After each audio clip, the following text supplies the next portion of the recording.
Hey friends, if you hold tension in your hips like me, you might really like this deep hip opening sequence. Often I do it at the end of yoga class, but sometimes I will do it in the middle of my day when I've been sitting for long periods of time. With that said, it is an intense sequence. It's a deep hip opening sequence. So be mindful and know your body. You're going to start in downward dog. Toes tuck, hips high. Take a deep breath in and out. Come to half pigeon, right leg's gonna lift. And then right knee to right elbow. Right foot windshield wipers towards the left elbow as this left leg walks really long. Take a moment to set yourself up equally over both hips. And then lower your forearms down to the ground. You can always use a block. I love to put a block under my head or stack my palms and rest my head here. For today's purposes, we're just going to take 5 breaths in each position.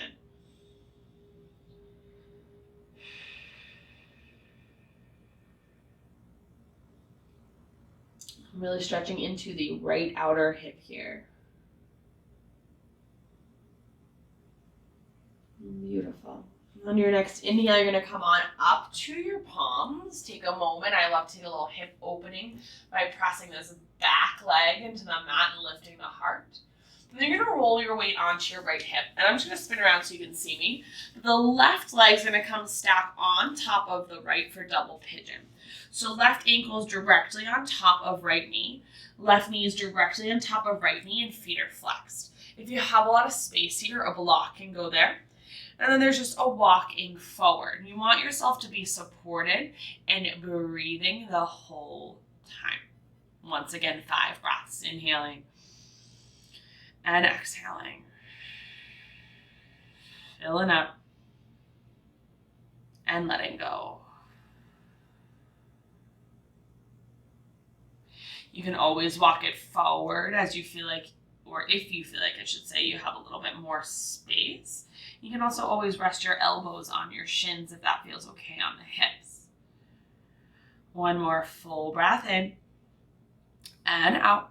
And then you'll come on back up. This left leg, the top leg, you're just going to pull it in towards you and place the left foot outside the right thigh. You might bend this right knee a little bit more. From here, you're just going to hug the left leg in, sit up nice and tall, and then twist to the left. Left hand comes behind you. I love to just keep holding this left leg in, or you can take that right arm across to really make it more of a twist. But in terms of the outer hips, I love to hold the leg in and get a little bit more piriformis. And you take the twist as you exhale. And then one more big breath in. Come on back through center. Last kind of part of the sequence. You're going to let the left knee fall out for Gomukhasana legs. So get your left knee kind of stacked on top of your right knee. You'll notice mine aren't perfectly perfect. That's okay. And then holding onto your feet, you can do the same thing, hinging forward. Hands can also always come to the mat or land on your knee.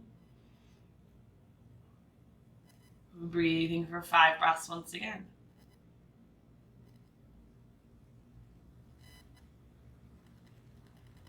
Beautiful. Inhale, come on up. And then I like to unwind and take a little Baddha Konasana, butterfly, soles of the feet together, knees wide. Just take a fold and then come on back up. And there's nothing fancy to get back to downward dog, just a little step. Then you'll take it to the other side. Left leg lifts high.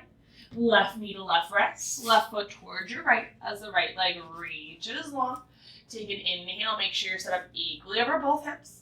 And then exhale to soften. Once again, always being supported when you're here. Focusing on the breath. 4.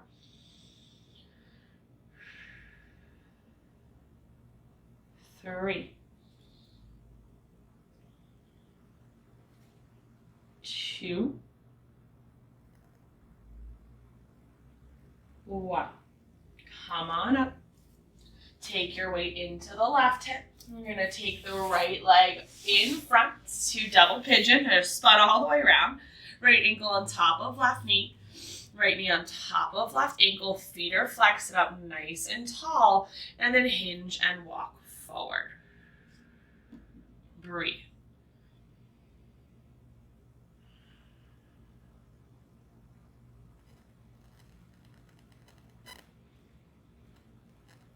Keep the feet flexed. Kind of notice where you're holding on to tension and send your breath there.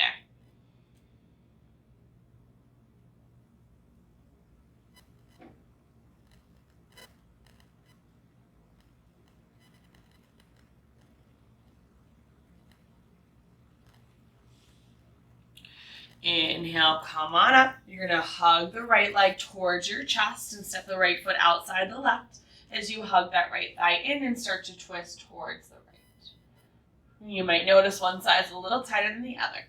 Right hand can come behind you. You might even bring that left arm across.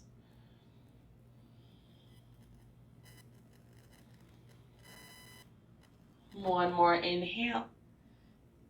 Exhale, unwind through center. Right knee is going to fall on top of the left knee. Gomukhasana. And then I like to start just holding my feet, sitting up tall, and then hinging and letting my hands land.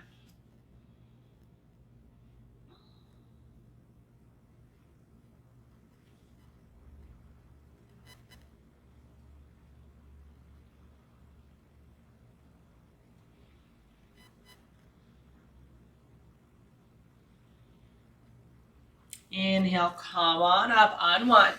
Last time, soles of the feet together, knees wide. This time really melting and holding. 3 big breaths. Inhaling and exhaling. Filling up. And letting go. Alrighty, come on up.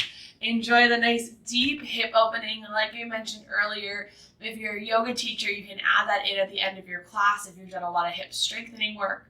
If you just tend to hold tension in your hips and that feels accessible to you, give it a try. Some of those postures are definitely slightly more advanced, but they feel good, and blocks are your friends. Bye, everyone.